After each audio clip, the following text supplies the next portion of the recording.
We are going to look at a weekend contrast of rallies. Allentown, Pennsylvania, with vice presidential running mate Governor Tim Walz, and Wilmington, North Carolina, with the failed former President Donald Trump.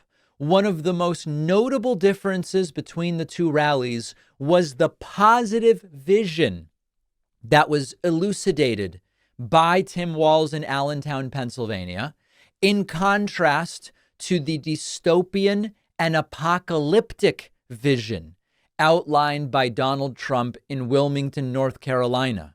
People didn't leave Tim Walz's rally. MAGA-Potamians were leaving in droves from Donald Trump's rally. We've got it on video, and we will look at that. Another sign of the level of engagement that we're seeing with Harris Walz at the rallies. So let's start with Tim Walz, and Tim Walz pointing out that there is a real problem on the Republican Party in terms of who the political alliances lie with, and alluding to the "I'm a black Nazi" guy, Mark Robinson, Trump-endorsed candidate for Republican governor of North Carolina. Tim Walz is very good at this. That iron from the northern Minnesota Iron Range fueled the steel mills here right in the Lehigh Valley.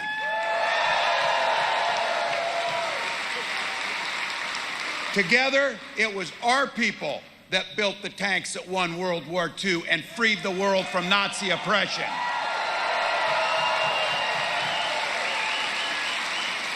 And I don't know if you noticed Nazi tyranny. We got folks running as Republicans for governor that are proud to refer themselves as Nazis. Let's not pretend that there's a gradual difference between the folks that are running here, that they're running together. There's another theme that is very prevalent during these Tim Walz events, and it's that he and Kamala Harris also to a degree, but Tim Walz is excellent at it. He continues to upend the narrative that if you care about freedom and liberty and self-determination, you would vote for Trump and for Republicans. He is doing a great job of showing it's Harris Walz, it's the Democratic Party in 2024 that are the purveyors of freedom of all kinds. This is about freedom to live the life you want to live with dignity, whether it's being in retirement, starting your own businesses, and to choose the life you want to live, not the government. Now, I see some of you, I see some of the older folks here can actually remember, and it's like telling the young people, there was a time when Republicans talked about freedom, they actually meant it. In the long ago time, it feels like. Because right now, when they talk about freedom, the freedom of government to be able to invade your bedroom, the freedom of government to invade your exam room, the freedom of government to invade your school libraries and take them. Look, they spend a lot of damn time trying to ban books. We spend our time in Minnesota banning hunger by giving free meals to our kids. Two things, and by the way, this we're bouncing between. He did two Pennsylvania events. He did Allentown, Pennsylvania, and Bethlehem, Pennsylvania. This one's in Bethlehem. What I love about Tim Walz is that he appeals to the populist instincts without simply jumping into the populist rhetoric. It's very much a policy-based, listen, we're not going to go into libraries and start banning books. We're going to go into the school lunchrooms and making sure that there aren't any kids going hungry by doing free school lunch. There's an appeal to those who have fallen for the both left and right-wing populist rhetoric over the last 8 to 10 years, but without falling into that rhetoric and being much more specific about policy, which I absolutely love. I think it's fantastic. On the economy, Tim Walz pointing out that J.D. Vance, during an event this week, talked about how bad it was that interest rates were reduced. The only way in which it's bad is politically for Trump Vance, and Walz pointing that out. We saw Senator Vance lead an audience when he said, well, they reduced interest rates, this week. How terrible is that? And he got the crowd booing. Who boos for lower interest rates?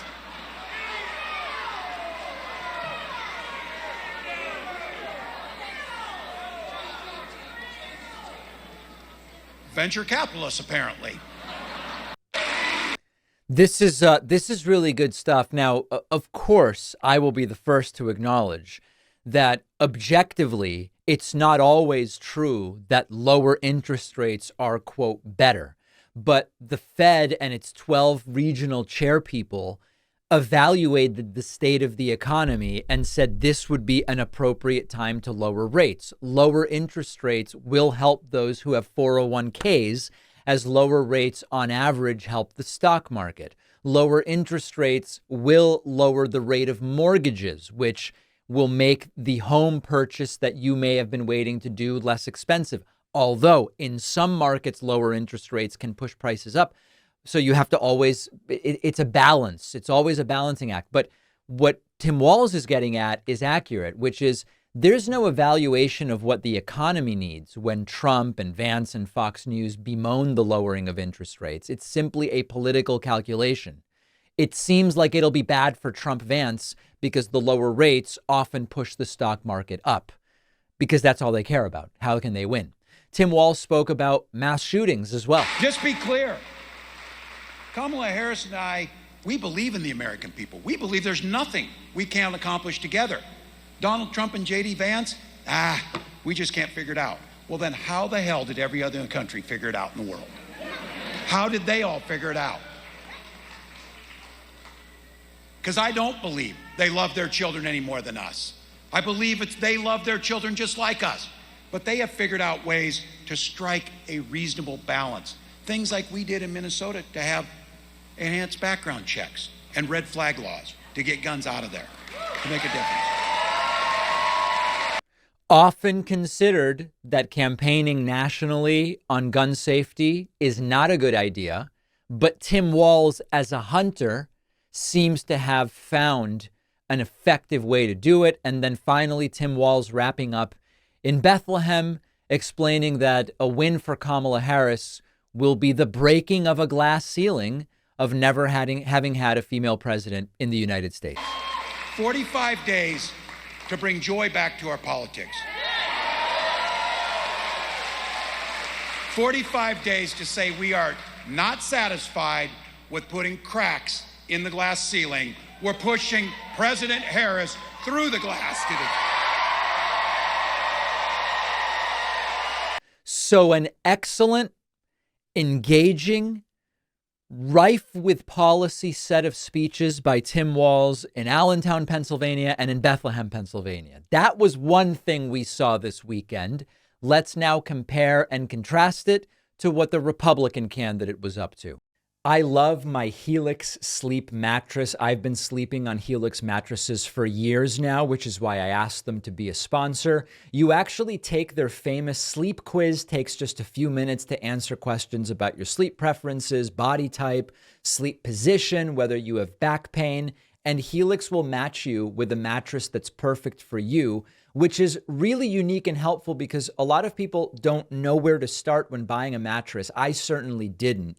Their newest collection of mattresses, called Helix Elite, come with a built-in Glaciotex layer to keep you cool at night, an extra layer of foam for pressure relief, and thousands of extra microcoils for best-in-class support and durability. All of their mattresses ship right to your door, totally free. They come with a 10 or 15-year warranty, and you get 100 nights to decide if you like it. My audience also gets a whopping 20% off all orders, plus 2 free pillows.